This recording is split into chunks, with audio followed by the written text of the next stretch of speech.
This absolute stunner is the Custom Knife Factory Evo or Evolution 2.0, designed by Rotten Designs. And oh my God, this thing is amazing. This thing is amazing. Thank you, Kev of leftyedc. Kev loaned this to me. I didn't even ask. He was just so generous. Have you seen it? Have you checked it out? No, I haven't. Oh, I got to send it to you. And boom, it was here. Thank you so much, Kev. Another great guy. Loaning out these incredible priceless knives to people he's never met in person before. Well, I have at this point, but just a really, really great guy and a super, super great knife. My God, this thing.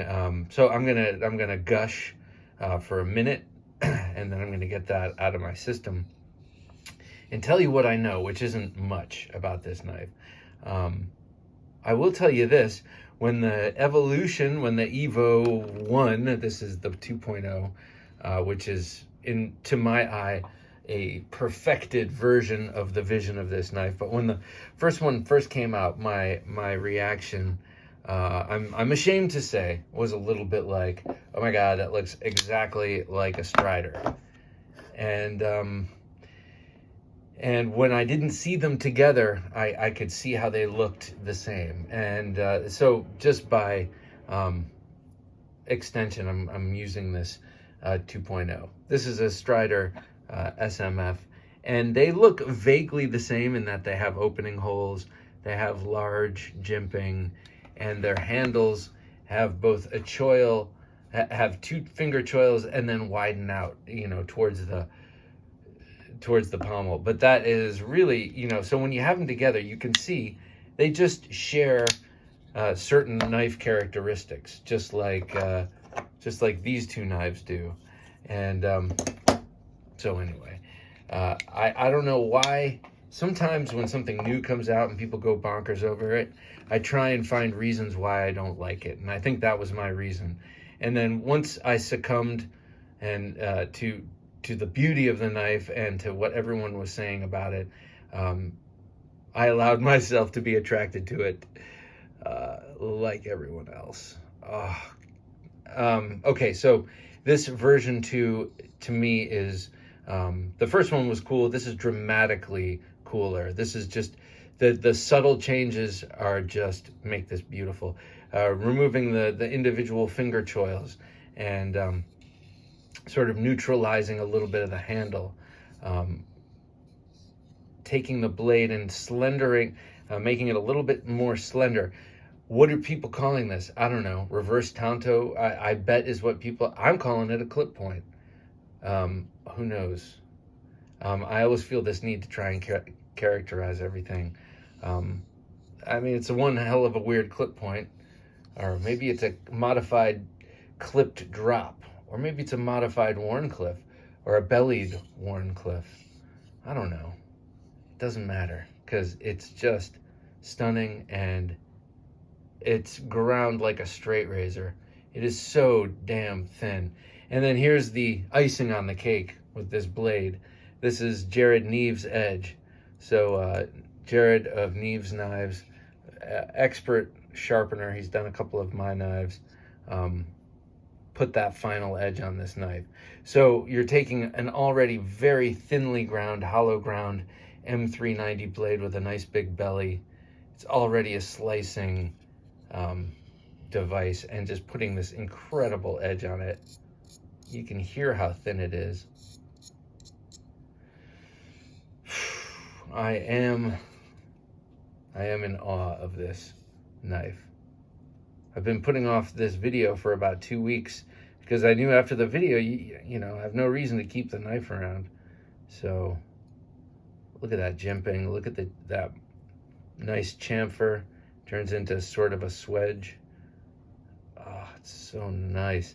And the stop pins can be used to flick open the knife if you're not using I don't know why you would do that instead of this perfect opening hole. It's perfect shape, nicely chamfered, perfectly catches the fat of the thumb or the forefinger.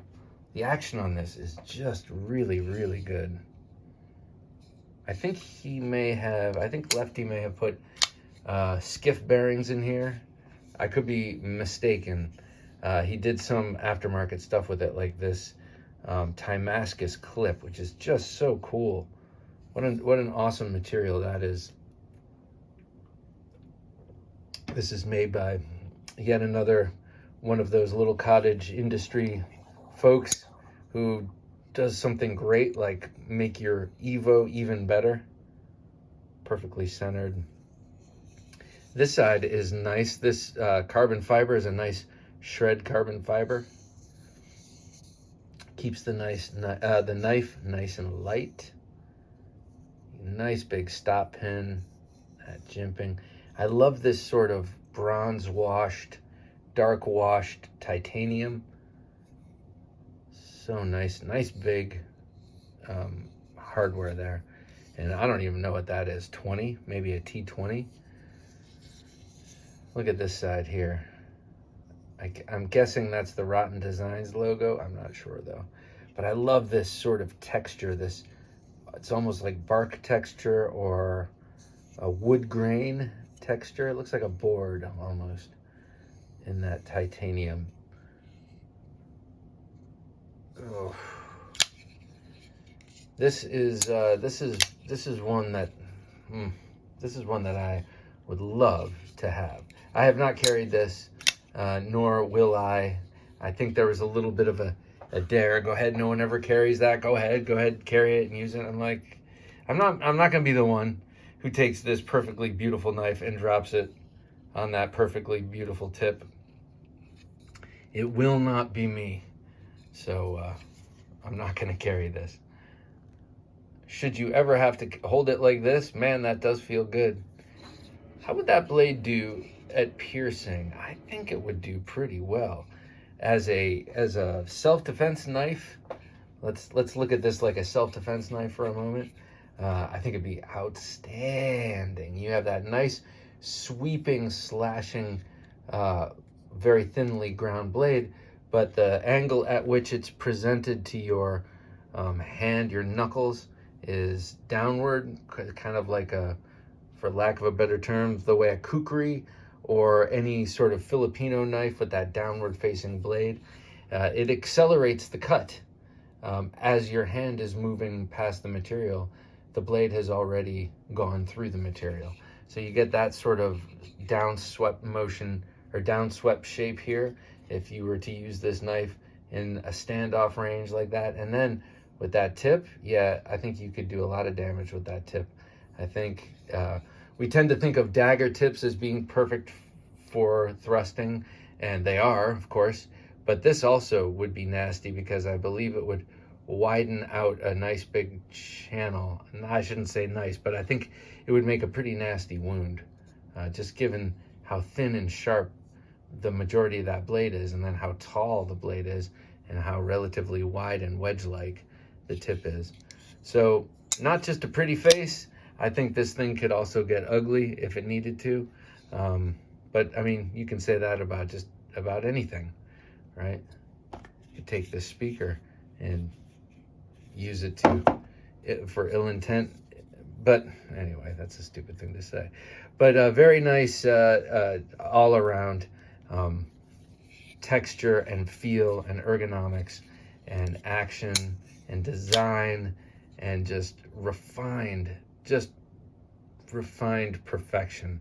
That blade is just perfection. All right, let me just show it just for size comparison to two common knives here. There it is with the Paramilitary 2, so just about the same exact blade length with a shorter handle. And then here it is with the RSK Mark 1. That's the mini, that's the Hogue, and that's about 3 inches.